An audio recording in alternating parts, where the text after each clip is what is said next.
Mata pelajaran lainnya nanti akan berkumpul semua untuk merembukan apa? Nanti rembukan naskahnya, materinya. Kemudian yang kedua adalah pembentukan tim. Tadi timnya, misalnya kan ada dua guru untuk mata pelajaran bahasa Indonesia misalnya, Ibu.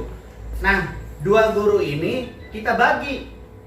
Misalnya KD1 Bu Haja Vivi, KD2 Bu Rizky Ananda. Nanti dibagi. Oh, ini KD1, kamu KD2, tapi disusunnya secara bersama-sama. Itu.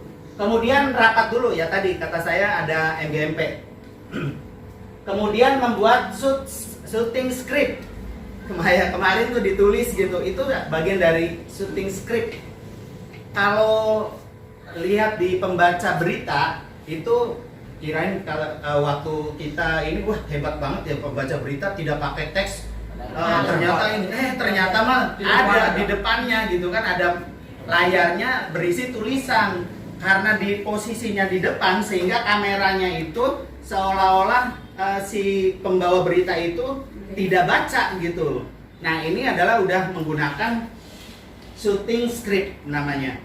Nah, jadi Bapak dan Ibu harus dipersiapkan apa nih yang harus dibaca, apa yang harus ditampilkan pertama dulu gitu ya. Ini di shooting script. Kemudian yang berikutnya penyusunan anggaran. Kita tahu sendiri lah kalau ini kita yang mudah saja nggak harus banyak, tapi sebenarnya pasti keluar sih anggaran. Contohnya kalau kita di rumah pasti mengeluarkan kuota gitu untuk upload bahkan mengirim gambar tersebut ke anak-anak. Tapi nggak apa-apa, itu anggaran walaupun ya mungkin kecil lah gitu. Kemudian pemilihan pemain. Tadi kalau kita membuat video pembelajaran, yang mau tampil dulu siapa? Misalnya Bu Haja Vivi dulu. Nah, ini berarti pemilihan pemain gitu. Kemudian yang berikutnya nanti Rizky Ananda. Nah, itu pemilihan pemain. Kemudian yang berikutnya adalah pemilihan lokasi syuting.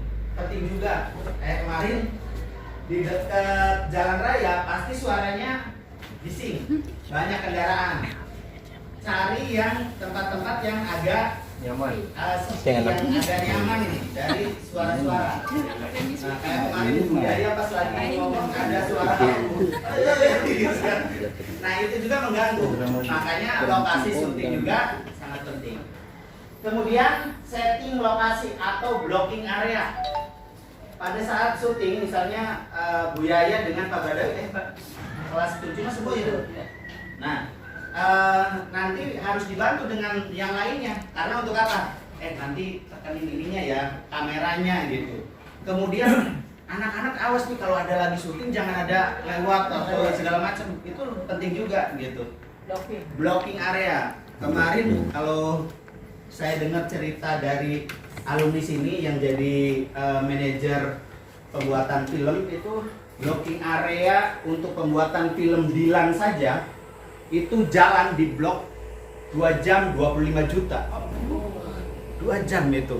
Tapi kita kan nggak mungkin seperti itu. Cukup menggunakan misalnya ruangan kelas yang mana yang bisa digunakan untuk pembuatan video pembelajaran. Kemudian yang berikutnya adalah produksi. Nah, ini penting. Sudah mulai produksi. Misalnya kita mau bikin video. Tapi sebelum ke produksi ini ada yang perlu kita ketahui. Ya, di sini kita belajar saja. Ada yang namanya type of shoot. Ternyata beda-beda gitu. Ada perbedaannya. Kemudian yang berikutnya ada kamera movement. Perpindahan kameranya. Kan mungkin bosan kalau gini saja. Oh ya, ada dari samping, dari bawah, dari atas ke bawah gitu.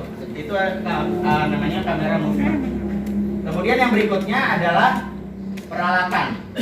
Yang pertama adalah kamera. Kamera ini bisa tidak hanya kamera. Apa manfaatnya tripod? Jadi si kamera itu biar tidak goyang. Kalau dipegang sama tangan itu goyang. Tapi ada trik, saya dikasih tahu trik untuk megang kamera supaya tidak goyang adalah tangannya begini. Nah, jadi ininya ada tahanan di bawah sini. Nah, kalau ngambil seperti ini itu tidak terlalu goyang. Nah, gini. Jadi kalau gini goyang pasti. Tapi kalau kayak gini, ini cukup. Cukup tidak goyang lah gitu ya. Kemudian yang berikutnya adalah lighting atau lampu. Mau tidak mau dengan pembuatan video ini harus lampunya yang cukup. Kalau di ruangan ini misalnya ngambil video, kira-kira cukup nggak nih? Kurang, karena suasananya gelap. Pasti hasil videonya tidak sebagus pada saat ada lighting atau ada lampu. Nah itu. Kemudian yang ketiga ada tahapan pasca produksi. Setelah kita ngambil video segala macam, ada yang namanya editing, kemudian mixing, kemudian sampai review dan sampai kita dibutuhkan untuk apa gitu? Apakah upload ke media sosial seperti YouTube segala macam gitu, atau ke kemana gitu kegunaannya?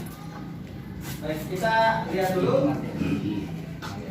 Nah ini tipe-tipe cara-cara nge-shootnya, ambil gambarnya.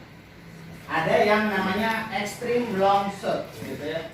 Jadi kelihatan jauh gitu orangnya. Nah, berikutnya long shot, medium,